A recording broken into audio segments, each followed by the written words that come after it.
cathartic to be able to connect with my elders, cats who really came of age at a time when there was a record-based, commerce-based record industry, and there was literally a bar that you had to clear in order to get a record cut and put out to the masses. And interviewed a lot of different cats from the New England and New York area, Los Angeles, and the bottom line is that all these cats were autodidacts. They were listening to the radio. They were listening to all different types of music.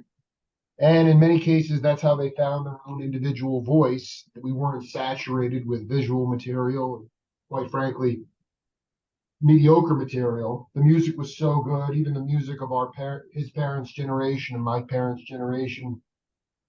And my guest has carried the torch for the last half century or more, making radio-friendly hits with real human beings, many of whom I've interviewed. I've been after him for some time.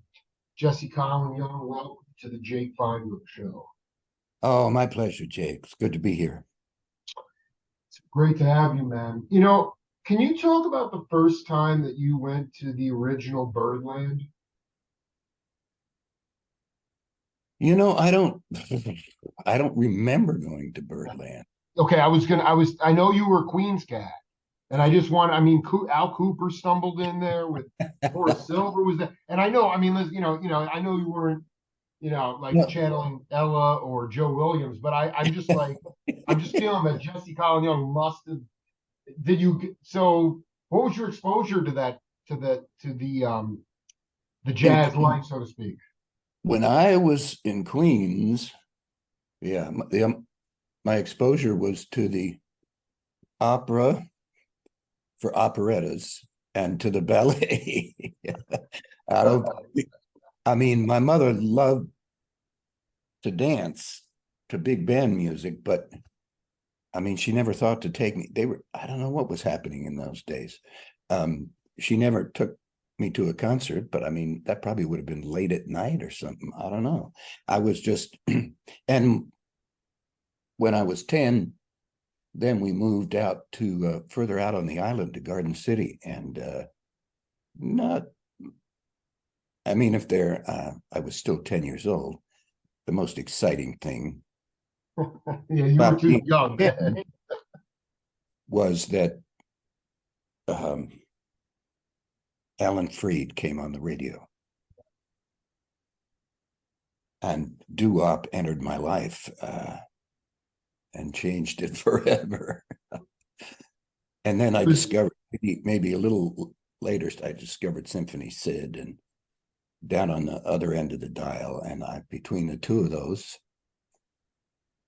I had a little brown radio that was right by my head. I had kind of a built-in bed with a little bookshelf, so I could turn that sucker down to where my parents couldn't hear it. And for years, I left it on all night, so God knows what I heard. Maybe more jazz things down in Symphony Sid's side than Alan Freed, but here was all this music of my generation coming at me night and day. Well, okay, so Murray the K as well. I'm not sure if he fit into that. I know Alan. Those cats were legendary DJs, and I know guys like Jimmy Cobb, who played with Miles, would fall asleep to Symphony Sid in DC. It was the Norman Granz era of jazz. Jazz at the Philharmonic and Coleman Hawkins, and so I guess by the way, I'm a Stony Brook cat. So you said you moved out of the island, is that right? Yep. Could you just talk a little bit about your first exposure? Like, your folks were obviously, musically invested and big fans, more in a classical bag. But can you talk about the first time you found yourself on the bandstand? You mean to play or to listen? Yeah. Well, just because your generation, Ahmad Jamal was in the Union at 10 years old. Yeah. Other cats were in there with, if their dads were playing, kids were allowed in nightclubs. So, and I'm not saying that's good or bad. I'm just like, I know Yeah. Jesse was, you were shedding on the band. I'm just curious about that seminal first experience. Where was that? No, my first experience um was being put on a cocktail table when I was 8 years old to sing Harvard fight songs at my dad's 25th reunion. And we sang around a piano a lot because there wasn't a television in my house till I was 10. I was really lucky that way. I did sneak over and see Howdy Doody. One kid in the neighborhood had like a 6-inch round television set. And, I went over there a couple times, but not at home. What we had was music, and what we had in the car, my dad was an accountant besides being a classical pianist, and he was saving money by not buying a radio. So, I mean, if we wanted music, we had to sing. So there I was at 8 years old, making my debut at the Harvard Club in New York, singing with crimson and something else flashing mid the strains of victory. Old Eli's hopes we are dashing. That's what they call the Yale guys. Into pure obscurity. So, I looked at the lyrics on this stuff and I thought, wow, big words for An 8-year-old. an 8-year-old. Yeah. And then, of course, all the songs that I learned at camp, and 100 bottles of beer on the wall, and Camptown races, and I don't know where a lot of that music came from. It came out of a lot of those songs came out of the minstrel period, which is what, 1920s, and then forward to I don't know when. Crazy. I mean, so that was 8 years. You were singing. First of all, I mean, that's a serious pedigree. Your dad went to Harvard, and that Ivy League vibe, and um, but I just want to be clear. Your folks were not. I mean, my folks were the same way. I mean, they grew up. I was born in 1978, but my folks they moved to Stony Brook in 71, and I'm pretty sure that the Youngbloods might have even played Stony Brook, maybe not 71, but there were like Yeah. 150 Jethro Tull, the Grateful Dead. My folks were sitting at home listening to classical music. And I fear that like I would not have been hip enough to know what was really happening. But your folks didn't look at the blues as like I don't want to say devil's music, but they didn't dissuade you from the blues. They No, just no. were deeply into classic. Yeah, well, that was what they thought their job was. And it was, I saw Andre Glevsky and Maria Tallchief, the first Hmm. Native American prima ballerina.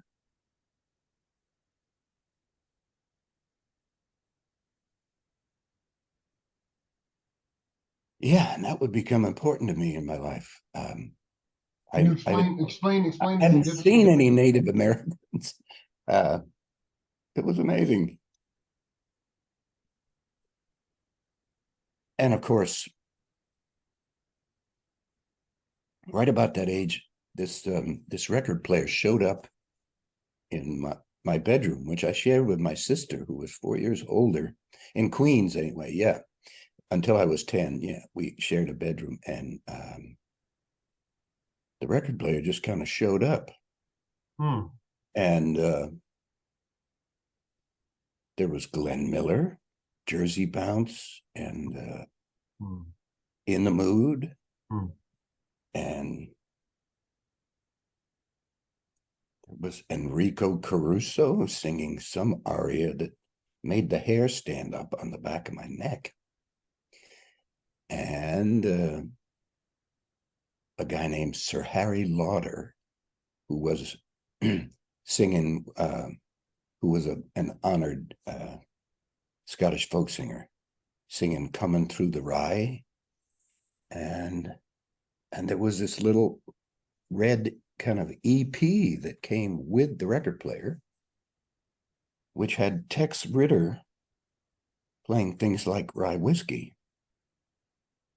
I don't even think my mother knew that that was in there, but you know, you were part of you became part of the Columbia Record Club or whatever. Tex Ritter, money in the bank right yeah, there. I guess you know that. No, that was it was an RCA Victor um, record player. So you know, Tex was on RCA Victor. I mean, and eventually the Youngbloods would be on RCA Victor, but first Elvis would be on RCA Victor. You know, but all that wonderful recording that went on at Sun um, came out on RCA Victor on his first record, and that was a great record. That is well. So 19. So what about like Sabicus or Segovia? Were you? Because I mean, you won a scholarship to Phillips Academy in Andover, and you studied the classical guitar. Um, I guess that's So you were singing around the piano, singing the Ivy League, the Harvard club. Um, Yep. Before you won the scholarship in high school, as you got closer to senior year, were you? Did you find yourself in a doo-wop group or something like that? No, uh, they thought I was studying classical guitar, but I was really just taking that Stella. Oh my God, that $15 Stella home. I mean, to the dorm, and you know, turning on the radio, and then try to figure out a Richie Valens tune or a. um, I didn't speak Spanish at that point, never learned, but I did end up learning the lyrics to La Bamba. And so I was busy becoming a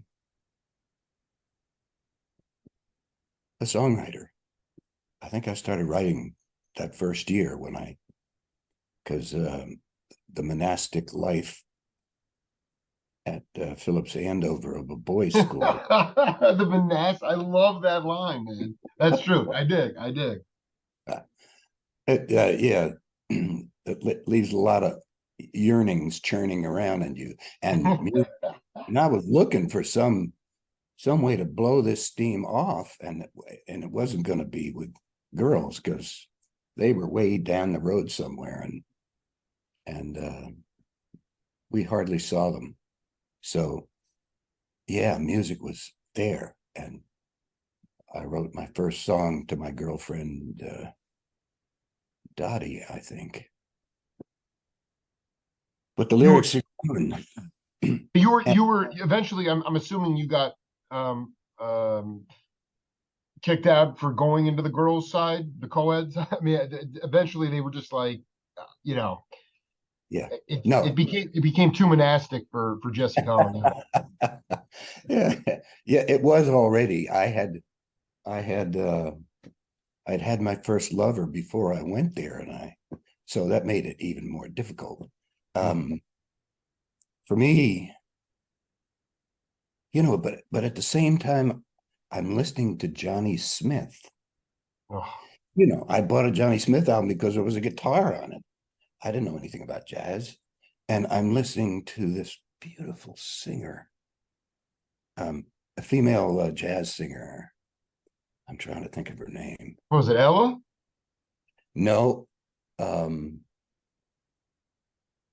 Maybe Helen Merrill, Moonlight in Vermont kind of thing. I'm trying to think about that. yeah, it would be Moonlight in Vermont, but she was really Julie London. That's it. Yeah. Oh man, That's killer, man. I was in love with Julie London, and a beautiful picture of her on the album cover. And so that was my love life, Johnny Smith, and then I got, you know, I probably got down to Tal Farlow before I said, well, this stuff's getting a little too far out for me. What's Dude, going on? you already went to the Holy Grail with Farlow. That's good enough, man. I cannot believe. Yeah, you were poking around because that was, I mean, well, it I was, go ahead. Yeah, it was just blind. I mean, it was another record that I bought because there was a guitar on it. Um, and that's how I discovered eventually T-Bone Walker. I asked the guy on the record, this was later, I'm probably 18. I got kicked out of Andover for playing the guitar. And I talk about the big red sign that said, dude, you're going in the wrong direction. Here, you need to go to Ohio State and live behind a record store. And that's what I did. And my dad had bought me a tape recorder because I don't know. I think they knew where I was going. The first time I sang a song for my mother, I came home that fall. I went 11th and 12th grade to Andover, and I came home that fall and played her. I think it was Leon and the Hearts did a song called Teardrops or something, a real tearjerker. And she just cried. And I said, wow, I got something. Of course, it was my mom, but she had pretty snobby musical taste. I mean, for good music, whatever kind it was, if it was beautifully played or sung, and if it was not so beautifully played, she was there. She'd been a violinist herself, and I found her old violin in the cellar once, but I never got to hear her play it. She had given it up long before I came along. Well, I need to ask you, just talking to younger cats out there, because I know what you're saying. I mean, your mom, she wanted, she had a high bar. She was a very tasteful person, but in terms of like the emotive quality of music, um, how have you learned to cultivate over time?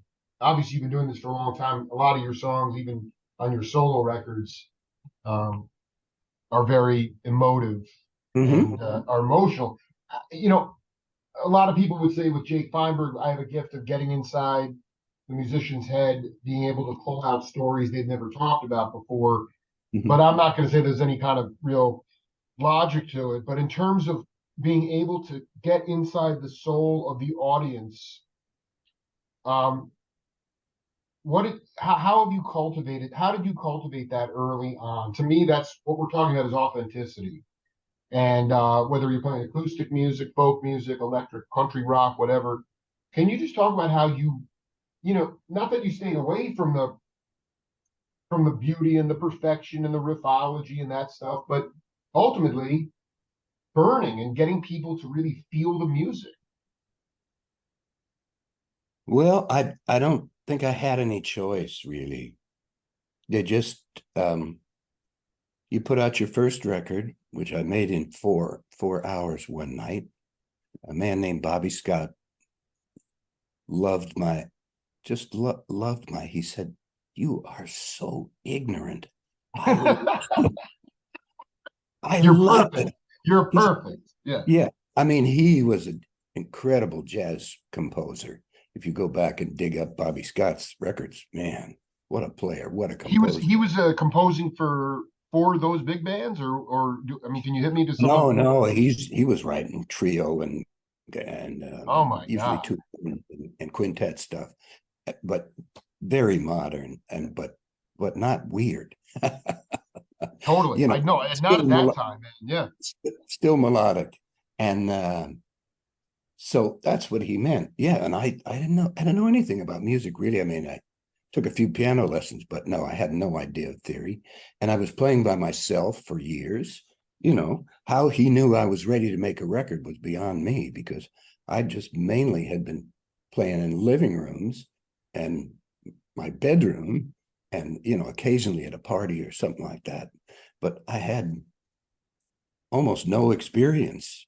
Maybe I'd played one paying gig. No, I think that was after my record came out. So, and he said, okay, I'm going to call you Pigfoot from now on.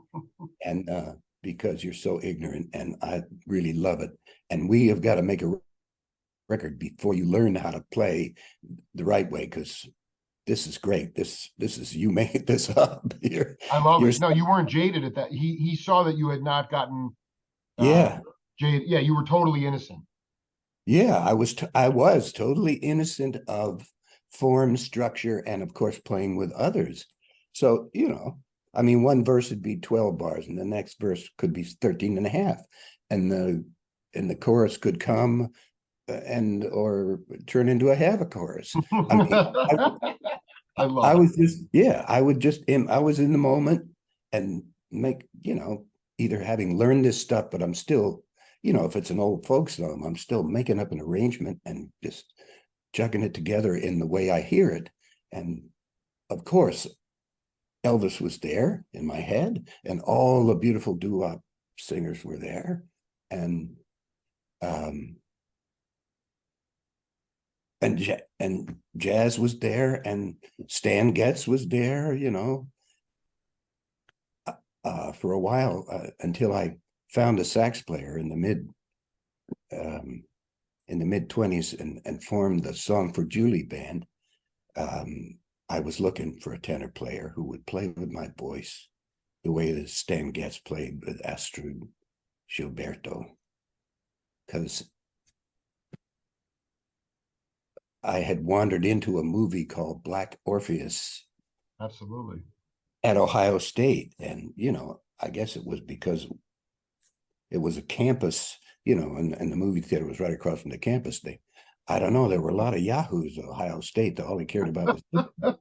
So I don't know whether they made any money off of Black Orpheus, but it blew me away. And the samba became, you know, the samba became as important to me as the blues was becoming. Right at the same time. The, the power of it, the power is so different, and yet it's what you're talking about, the transmission of emotion in both of those kind of musics, in T-Bone's music and Getz and Gilberto. I mean, that stuff comes across and just goes right into your heart. Oh, I'm cooking right now. Yeah. Yeah. That was Orpheus was Antonio Carlos Jobim, is that right? I'm trying to, it was Astrud in that soundtrack too, or that just sort of that Brazil, that bossa kind of got you? Yeah, the bossa got me. They were not in that movie, but my The interest in, soundtrack though, yeah. they were not in the soundtrack. It was Luis Bonfa. Bomfa, that, thank you, Bomfa. Yeah, That's right. yeah. And Wow. I mean, I think Gilberto covered some of his tunes, but he was the one, That's right. yeah, who wrote the soundtrack. And but all the dancing and stuff, and when they're doing the carnival scenes, and it was just, it was another part of this beautiful world.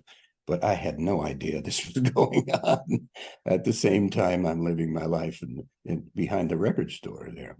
So this is beautiful actually, because I often think that somehow cats like yourself were totally hip to this stuff in happening in the real time, and you had no idea that it was happening right then. Yeah. That is unreal. And the guy in the record store, I said, I have a tape recorder. This was pre shrink wrap. And I'm saying, I can't really afford this record, but what is this guy doing with the guitar behind his head? And this was T-Bone's, the best of T-Bone, produced by Ahmed Erdogan. I didn't have any idea who that was, but Mhm. I knew this stuff was good. And I said, could I just take it home? I'll just play it once and I'll tape it. I'll bring it back. Perfect. No fingerprint jelly, peanut butter and jelly. And we'll just put it back in the rack and nobody will know. And he let me do that. And this is the way I got my first Ray Charles record, my first BB King record, T-Bone.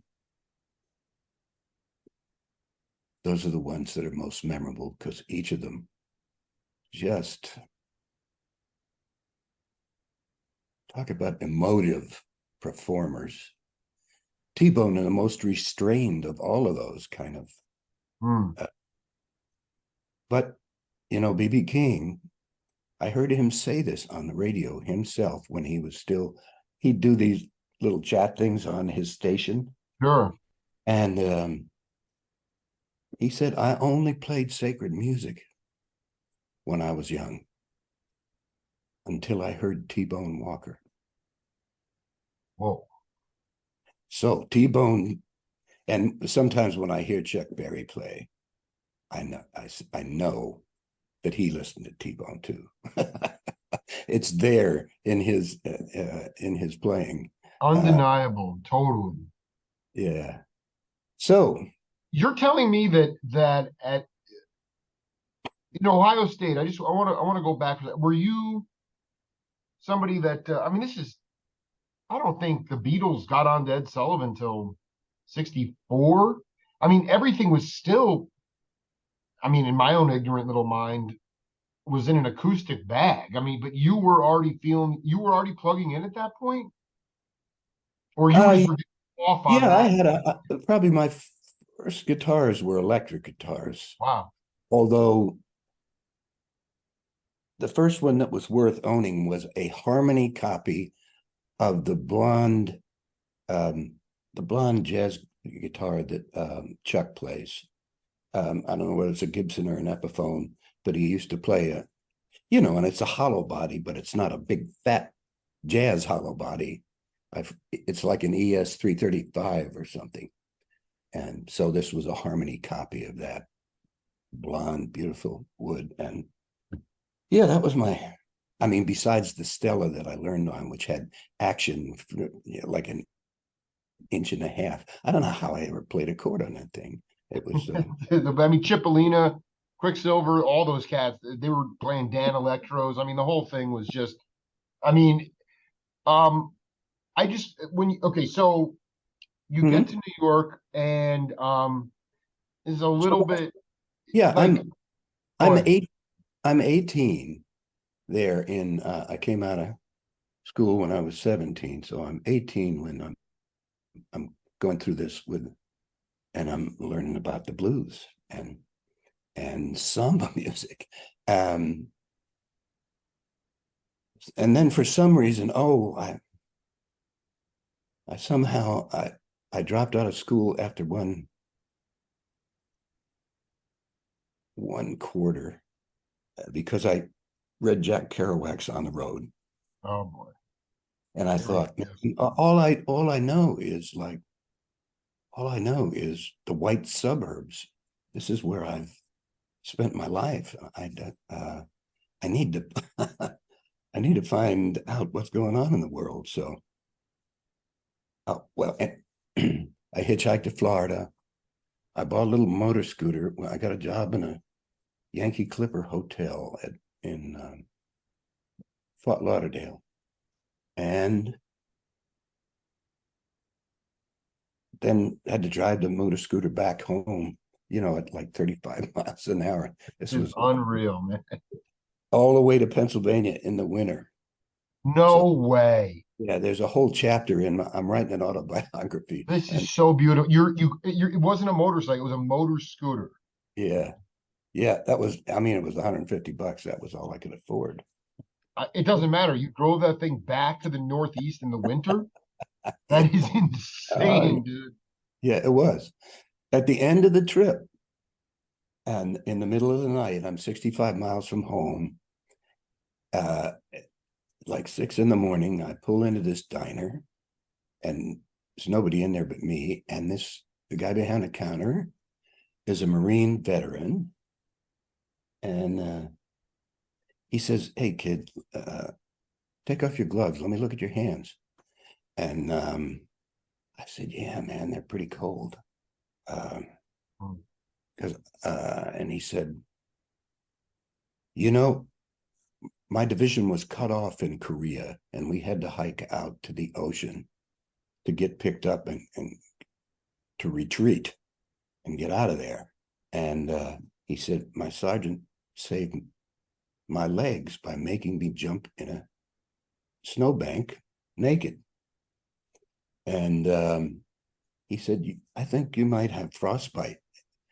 And so he made this big, 20-gallon pot of ice water and had me put my, hands up to my wrist in there. And he said, this way, if you have any frostbite, it will warm up very slowly, and that's what we want. So it won't die. If it warms up fast, it'll die. I mean, that part of the skin. So This is so you just went to Never Ever Land on me.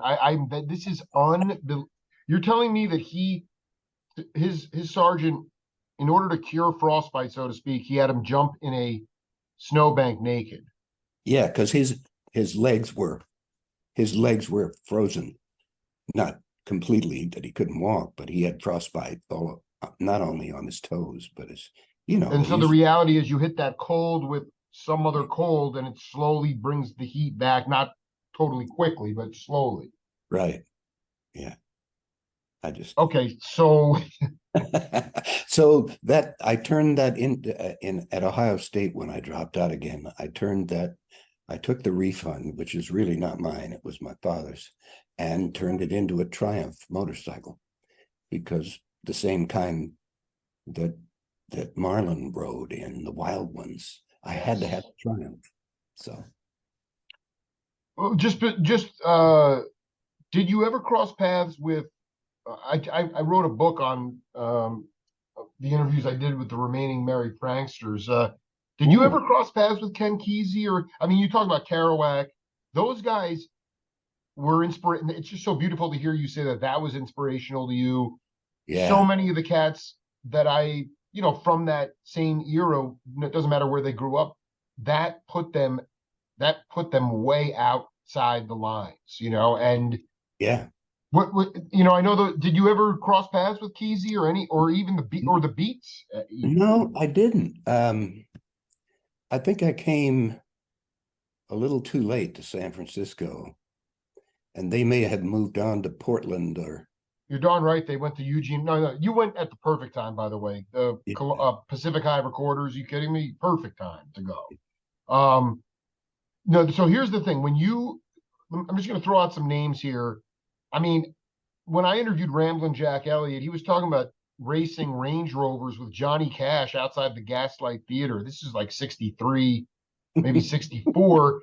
I mean, where were you down in that village area? I mean, I used to marinate down there in my own little way. My grandparents lived on Astor Place, and but it was a different scene then. But were you?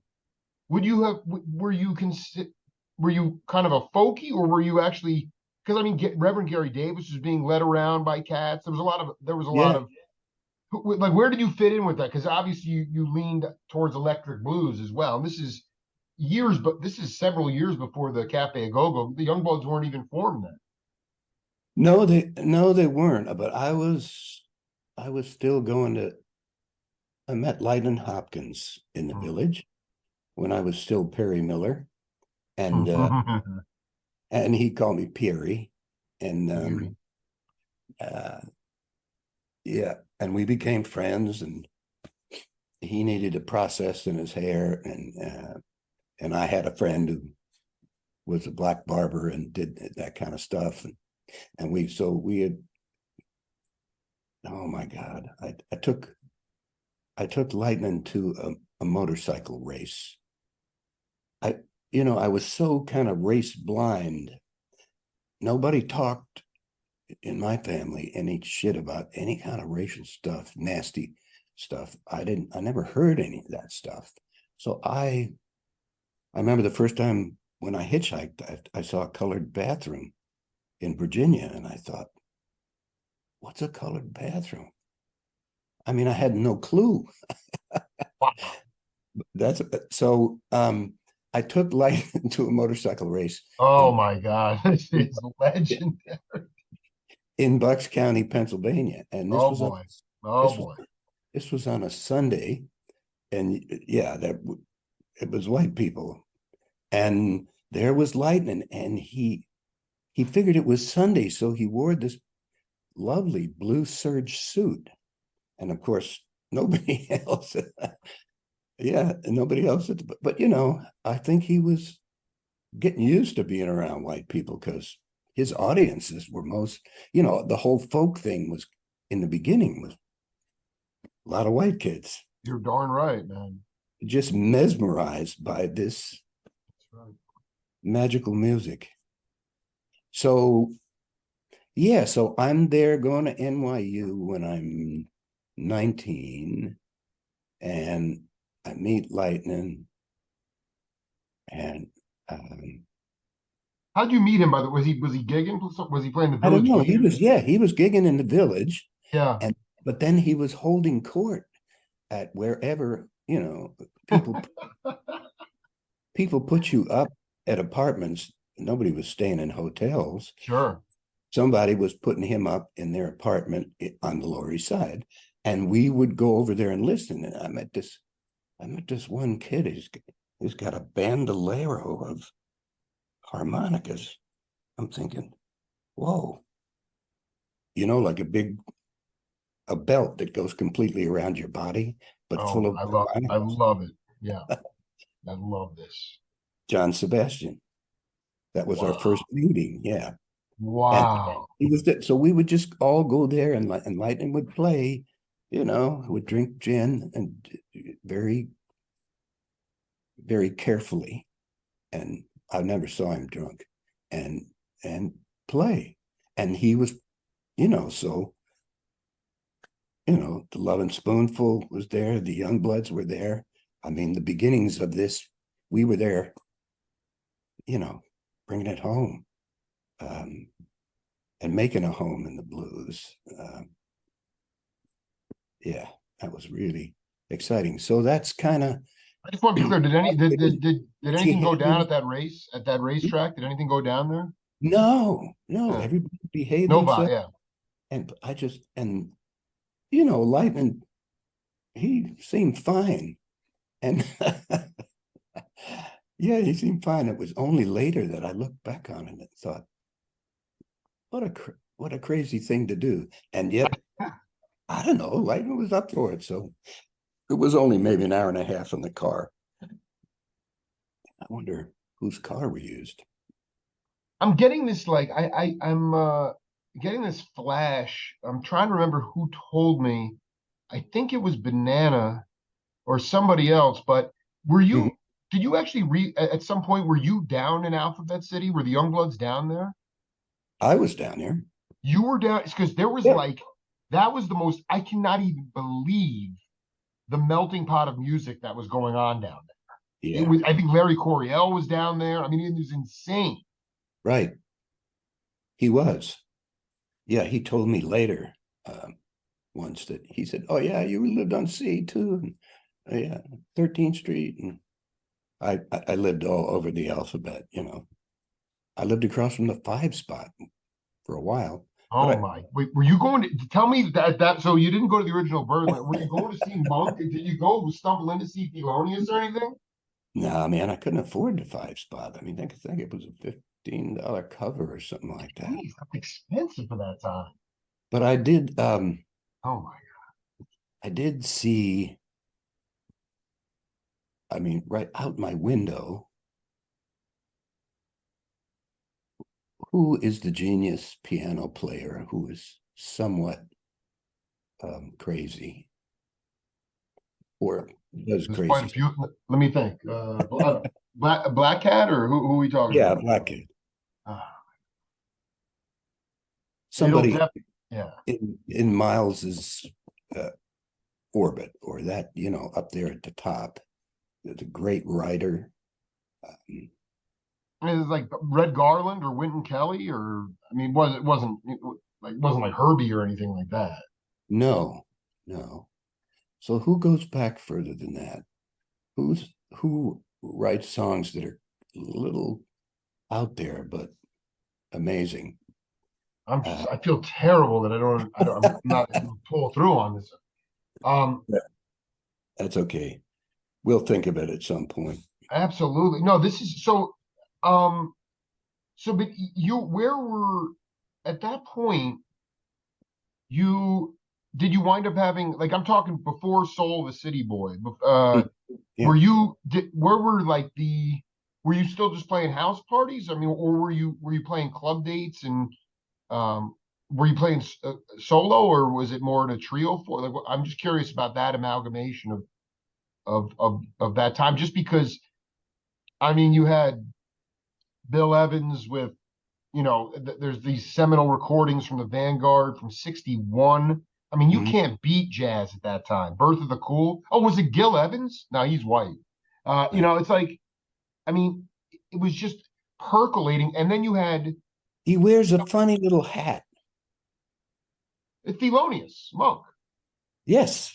Yeah, Monk. That's what I, I'm saying. Monk owned the five spot, dude. That's why I was yeah. always so Well, Thelonious. You saw Thelonious outside your I window. saw Thelonious out there talking to a telephone pole. He was having a conversation. Oh my God, this is priceless. This is it. This And is this it. was, and and I guess I had only seen him on a record cover or something like that, but I recognized him. I said, "Wow, that's Monk," and he's talking to a telephone pole. Well, hey, whatever. Yes, but all over the Alphabet City. When I finally left, when we fell in love with San Francisco, I was living on Houston and Ridge Street. So Perry Miller, who of course changed his name when he made his first record, and because Perry Como was the only famous Perry, and I thought this music is nothing like Perry Como. That's So right. That's we're right. gonna we're gonna skip this name and make up a good one that's part country and part blues and part Part rebel, right? yeah. I So did. I love it so much. Go ahead. Perry Miller moves from Ridge Street in Houston to a place called Millerton Point on Tomales Bay, about 35 miles from San Francisco, and builds a house on a ridge top. Yeah. When I was writing about it and I looked at it and I said, wow, Perry Miller moves to Millerton Point and it moves from Ridge Street to Ridge Top. Oh man, who is writing this script? It's did you so I guess that's the nexus there, because it doesn't, it's like a little bit fuzzy in the history of it. Um Mhm. you met When did you first, well, I want to be clear, the album with Bobby Scott, Yeah. Soul of a City Boy, that Yeah. I know you're a very humble cat, but I don't. There's no way he was just like, he didn't find you talking to a telephone pole in Alphabet City. I mean, you were already out, sort of just being yourself. Is that how he discovered you originally, or you No, know? my sister's husband was a newsman at CBS. And when I quit school, she thought, oh my God, she was in New York too. Harry's going to starve to death. So, John, did you find somebody at CBS who does the music there or something and would know somebody? We can get him an audition. And by God, he went in there and found this guy named, oh my God.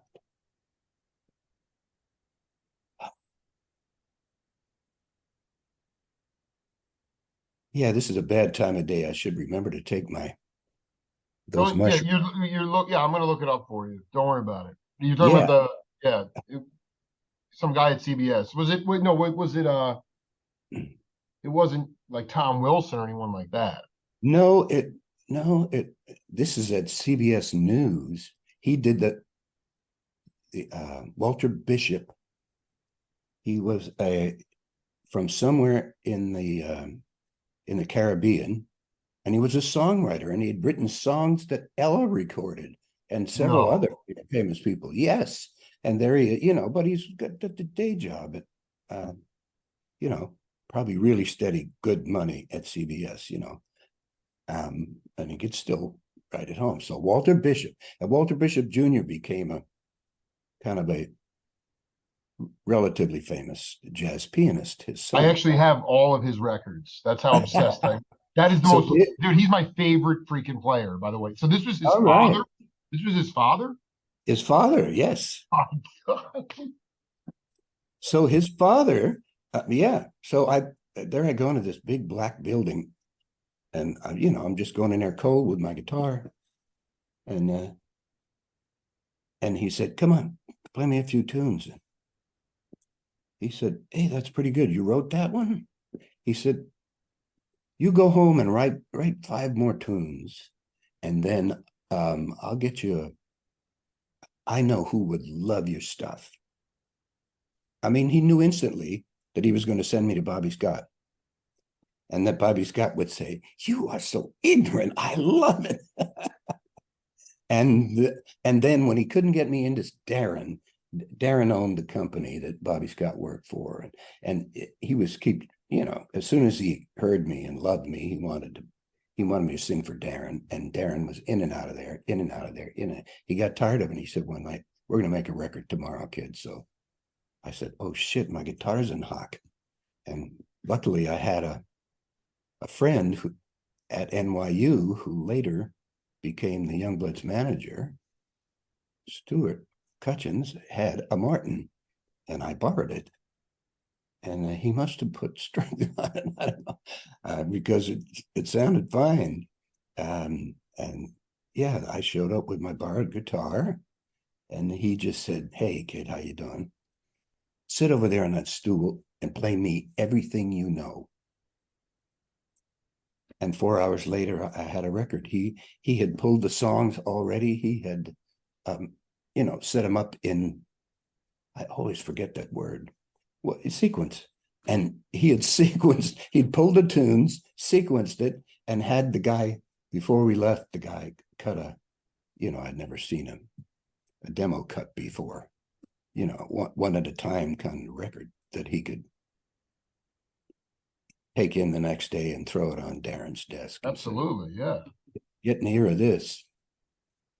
Yeah, so yeah, no, I was just playing, and very why I was ready, I don't know, but I was But it ready. was really through it was through the connection your Yeah, sister's husband. It wasn't like you were by the way, going back to Coriel for a minute, a lot of people when I interviewed him, rest in peace. Yeah, he wanted Bloomfield's gig with Dylan. He was a folk. I mean, everybody was a folk rock kind of cat. But um, so you were basically not a known quantity within the. Were you known within the Lower West Side of New York? I mean, with those other cats, or was no, this was just no, like they're like my gut tells me this cat can really he can tell some stories and they just let you go. yeah, just lucky.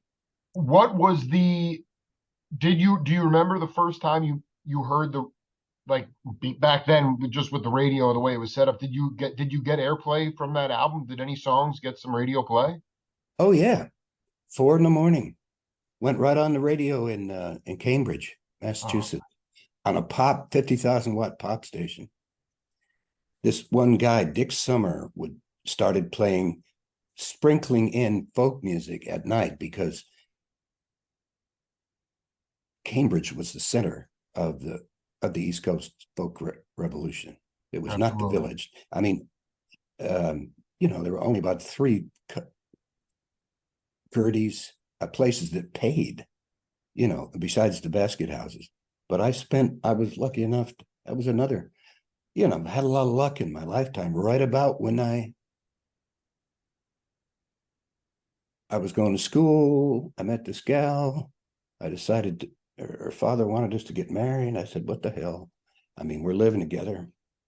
What difference could it make?" So we did it. And he said, "Well, you're not going to school anymore." So I got a job at the Rockefeller Foundation, buying medical equipment for South American universities. And And then I had a rent strike came. I don't know whether I'd made the record. No. Yeah, I made the record. Record was 64. Yeah, record came out in I was 64. still, hmm? No, Yeah, that record came out in 64. Yeah. yeah. I made it in 63, but it was on Capitol and they had the Beatles.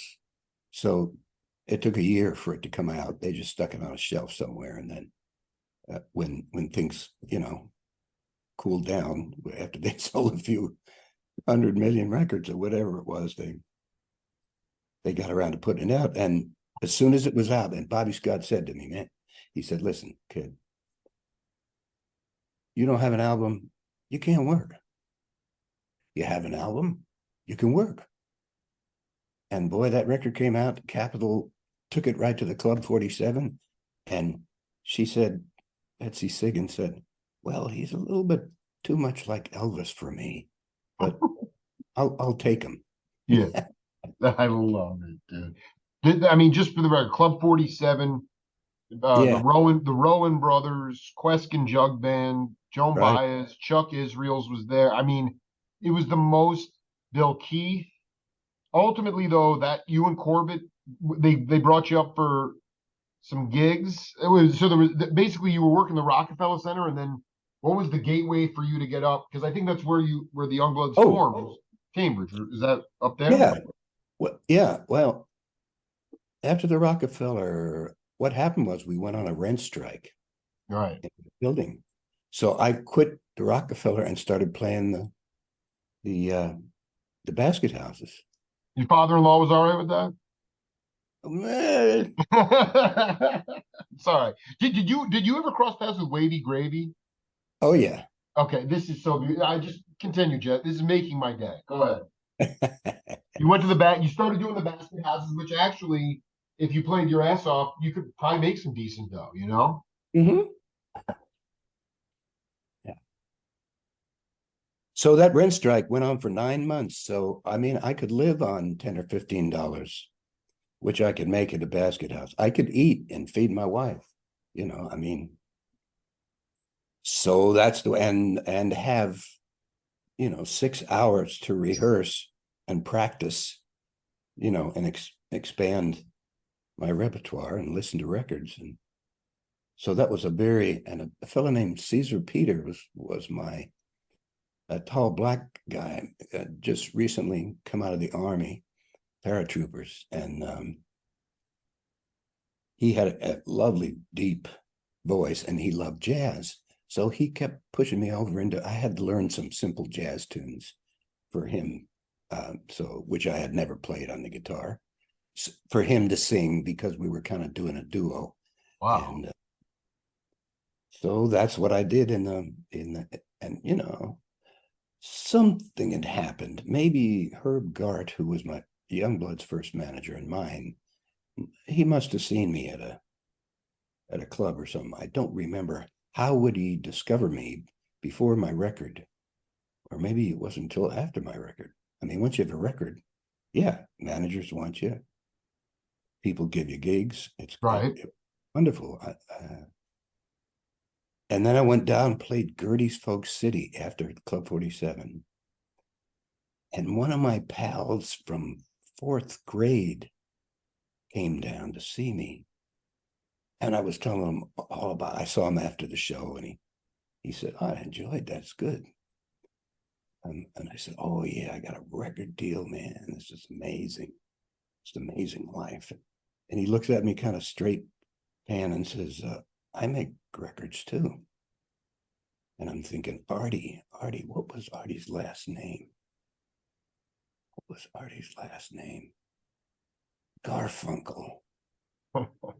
Oh my God, it's Artie My Garfunkel. God, Yes, that is of the great. most one of the most embarrassing things that ever happened to me. And so I had just gone, he was in my grade, and I think Paul Simon was in the same grade, but I kind of remember him in the back of the room, but he never spoke to me. He never seemed to, wasn't, I don't know whether he was talking to many people. And I think Artie told me his mother was a teacher at the school. Um, I think it was PS 72 or something. Anyway, I went home to Artie's house once, and walking along the parkway, he's singing They Try to Tell Us We're Too Young. That was Nat Cole's big hit. And I'm thinking like, ooh, what a voice. Then I never saw him again until I was telling him what a great I love this. record deal I had in show business. Meanwhile, Sound of Silence is on the fucking radio. Just Yeah, they had gotten out of the waking. gate pretty well, but I mean, it wasn't like, you know, so this is sort of this is more of a global question, but I really, you're the perfect person to ask because, all the support that you got, the cultivation of talent, ultimately getting record deals, being able to sing for your supper. Because this is the question. Jesse Colin Young, how has the significance of music changed in our culture? I ask you that now because all my friends and my peers who are out there playing original music live have they have to get in a Sprinter van. They have to, if they're going to make any money, it's going to be at the merch table. They make no money on gigs. So they're only going to make money on merchandise, and they've got to be out for at least 3 weeks or more to actually get ahead a little bit. They have no roadies and nobody. I mean, you have to wear 10 hats now. And I know you went off on your own. You left the industry, so to speak. I just want you to talk about also the fact that guys like uh, Bobby and Walter Bishop Sr., just as two examples, these guys were music lovers. They knew Yeah, what good music was. So was Ahmet Ertegun. So was Jerry West. These guys were A&R guys, but they loved music. The bean counters weren't involved. Is it simple to say that the bean counters just got too involved in the creative process of music? I think so. And you know, in some ways destroyed it. Certainly, I mean, and the streamers came along and finished it off. That's right. Although for listeners, it's a marvelous world.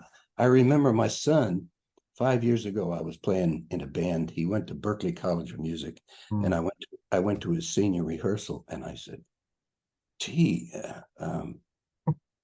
his name's Tristan. I was just coming out of like 5 years of Lyme disease. I was off the road. I couldn't do.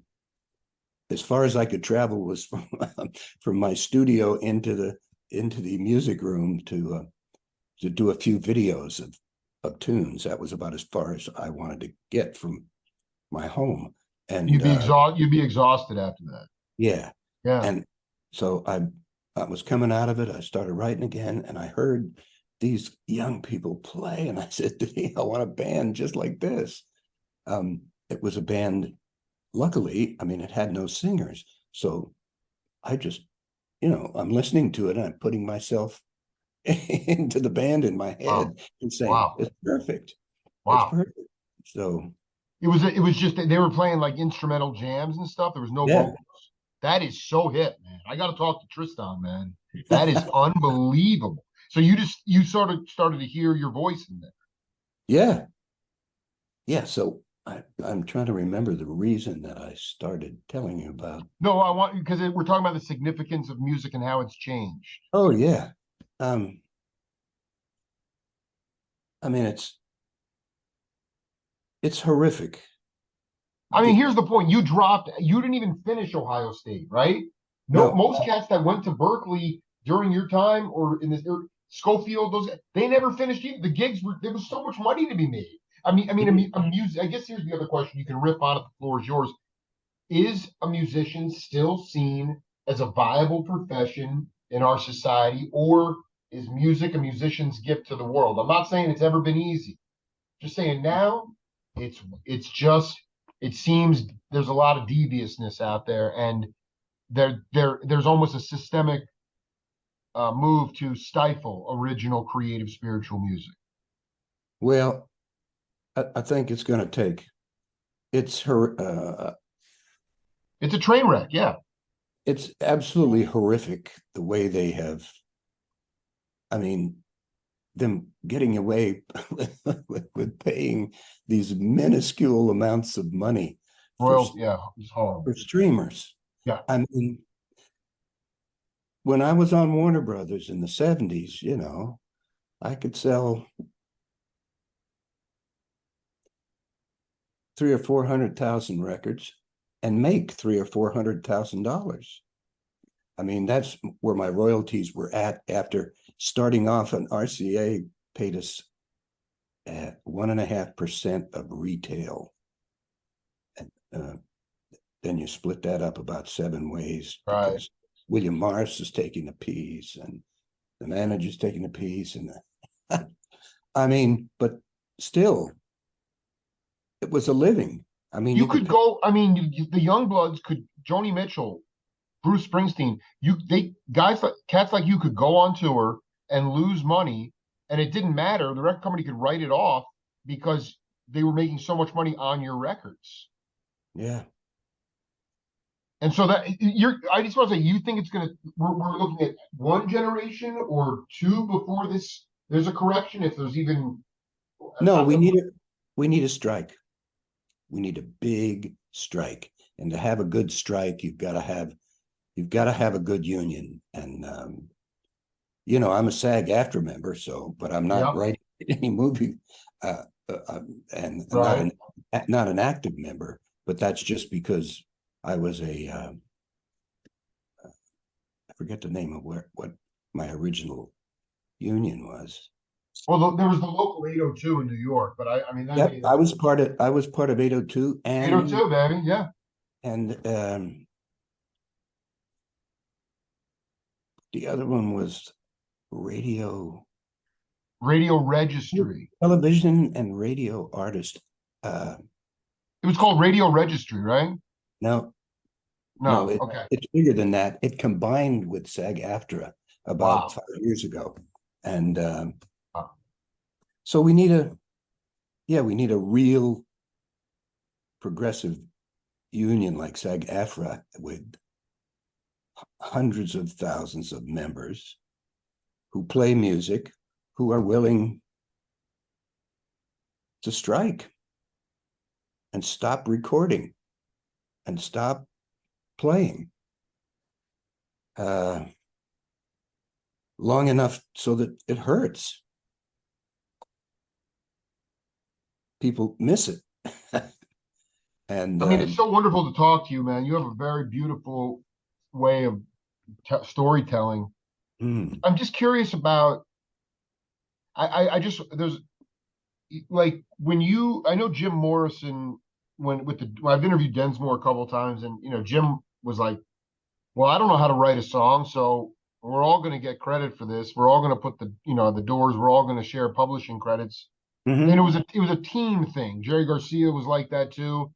Everybody got the same kind of cut of money, and I'm like, I really, after vetting the Youngbloods and this iconic live album with 6 Days on the Road, the best version I've ever heard of any song in my life. The 70, it's beautiful. Oh, But is that then all of a version of yeah? What's that? Which version of 6 Days on the Road was that? Was that It was from? the live. It was maybe it was done at Pacific High Recorders or Columbus Recorders. 72. It was live. It was it. I'll. You sure it was live? It wasn't on your solo album. It was a Youngbloods version. Oh, okay. Because yes, it was on this. I mean, 6 Days on the Road was on the solo album. No, it was. There's one version of it that's just. It was either a radio broadcast or a live show that eventually got released on record. It's out on YouTube. It's unreal. Oh. But I'm getting the point is that later on, I'm starting to dig around and I'm starting to see. Is there a harmonica player on it? I'm going to look it up. Hold on. But the point. This is what I wanted to get is that Mhm. I'm starting to see albums on, from Banana with the legendary, my one of my heroes who I never met, but he's deep in my soul, is Joe Bauer. And Mhm. then, there's all this stuff going on in Bolinas. And I'm like, you know what?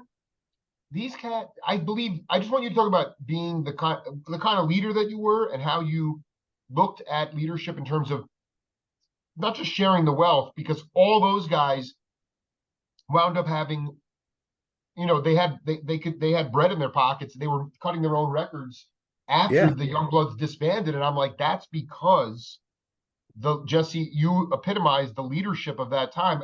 Tell me if I'm wrong. I mean, did you did you make it a point to that everybody was part of what the living, breathing organism of the Youngbloods? Yep. Yep. It was even all the way around. Even the manager was a partner, an even partner with the rest of us, and it worked. Um, and it really worked for some things. It was the right thing to do at the right time, but I swore I'd never do it again. I'm just now, I mean, I really, um, if I'm the architect, then I really want to have the last say into what goes, whether we're headed in the right direction. It's almost like I'm more comfortable sailing the ship with all hands on deck, but being the guy who makes the decisions whether we're going left or right. I love it. Yeah, the captain. Yeah. All hands on deck. And that's really more that I was today. That's But another part of Youngbloods it. were Yeah, go ahead. Youngbloods were even Steven all the way around. And and that's and we just it was a wonderful band, and we just kind of it wore out toward the end, and I began to hear something different.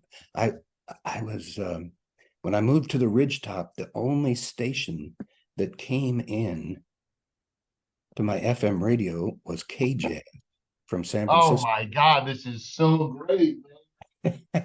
You couldn't So have asked for a better time. Oh, go ahead. yeah, so I built the house probably in '72, and all I could listen to was jazz. And then I got into it, and I started buying Miles Davis records and all of the classic Coltrane, and um, so and I wanted to hear.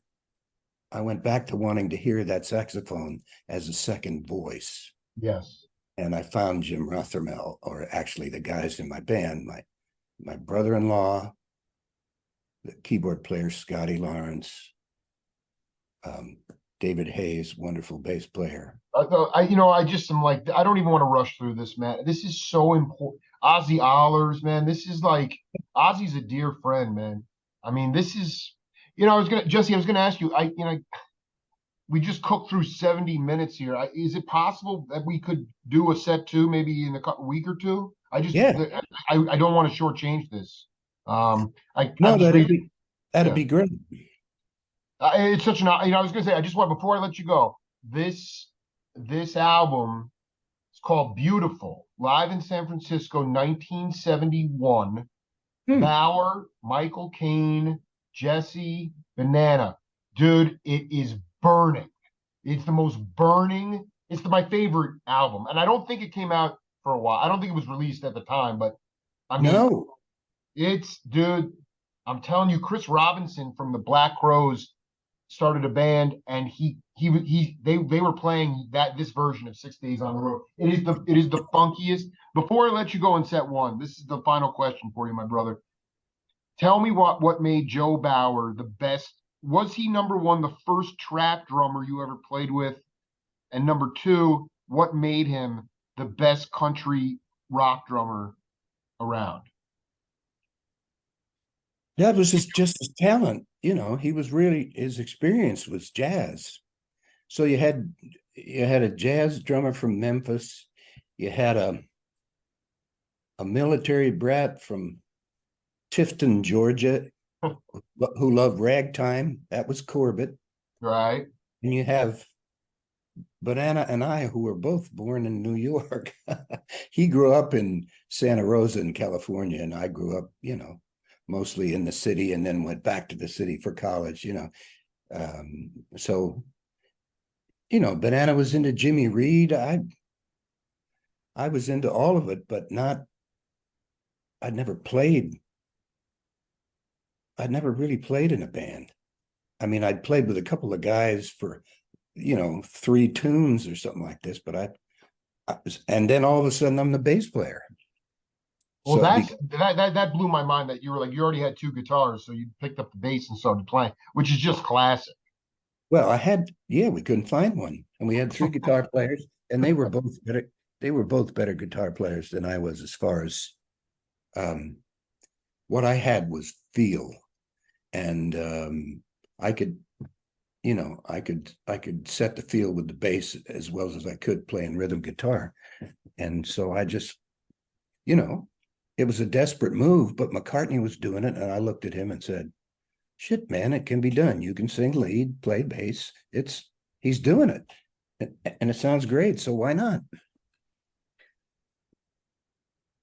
All right. I will reach out to Michael to set up set two. Bless you. Listen, man, I just want to say, like, stay on the righteous path. Thank you for all your contributions. And like I said, there are very few cats that are able to reach inside somebody's soul and like your mom was crying that day. I mean, it's a beautiful thing, man. And so gratitude is the attitude, and I'm incredibly grateful that you spent some time with me today, man. We'll do it again. Good. Yeah. But that was her. She gave me permission. She knew my old man went to Harvard and was an accountant, and that they expected me to go to some, good school and do something and become an engineer because I had very high math skills. And I think she realized that afternoon that wasn't going to happen. She'd had a counselor tell her when I was 10, I wouldn't be. And after I appeared in a show singing the Old Chisholm Trail with a little cowboy hat on, Oh, whoa. she said, I wouldn't be surprised if this is his calling. And I thought that must have scared the shit out of my mother. Oh, God Well, bless. I think it's so beautiful, and she basically was. In the There are other end, stories like that too. Like, why not let him do what he loves? I yeah, mean, that's the point. yeah. It's just an innocent time, man. And so stay the course, baby. We'll talk soon, man. Much All love, man. right. All right. That's wonderful. You're doing a All right. great job, Thank you. man. Stay Thank you, with it. brother. All All right. right. Be cool. Thanks. Yeah. Bye.